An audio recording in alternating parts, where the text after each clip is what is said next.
Matthew 1, the birth of Jesus Christ. This is how the birth of Jesus Christ came about.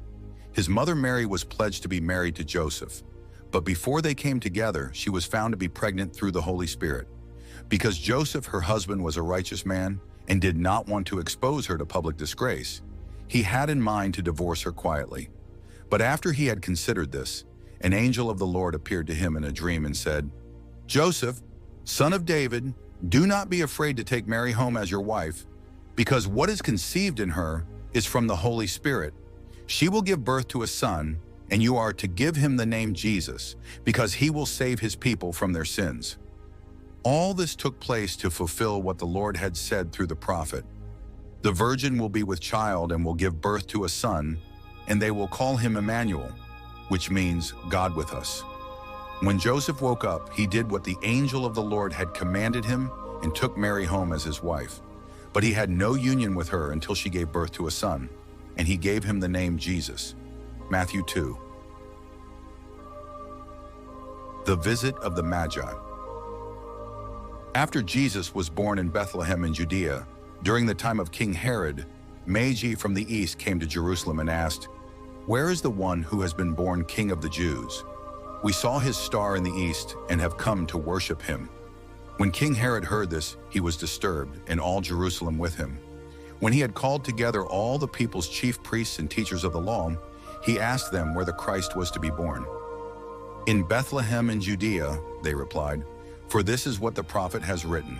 But you, Bethlehem, in the land of Judah, are by no means least among the rulers of Judah, for out of you will come a ruler who will be the shepherd of my people Israel."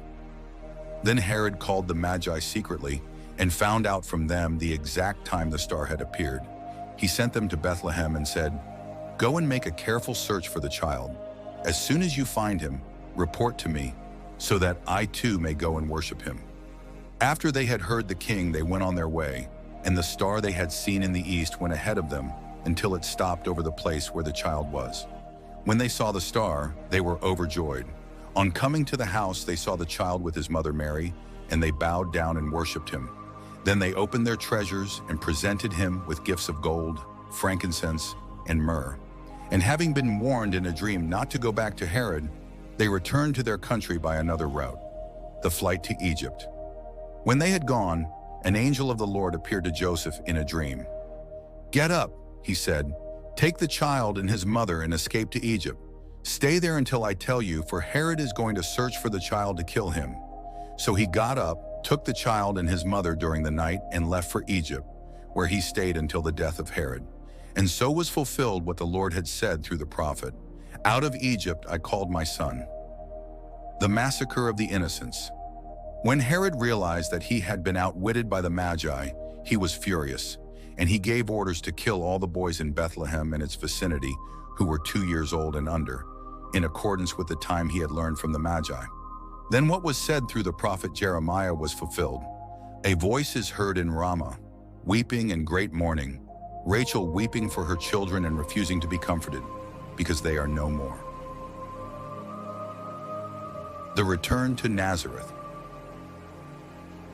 After Herod died, an angel of the Lord appeared in a dream to Joseph in Egypt and said, "Get up, take the child and his mother and go to the land of Israel, for those who were trying to take the child's life are dead." So he got up, took the child and his mother, and went to the land of Israel. But when he heard that Archelaus was reigning in Judea in place of his father Herod, he was afraid to go there. Having been warned in a dream, he withdrew to the district of Galilee, and he went and lived in a town called Nazareth. So was fulfilled what was said through the prophets, "He will be called a Nazarene."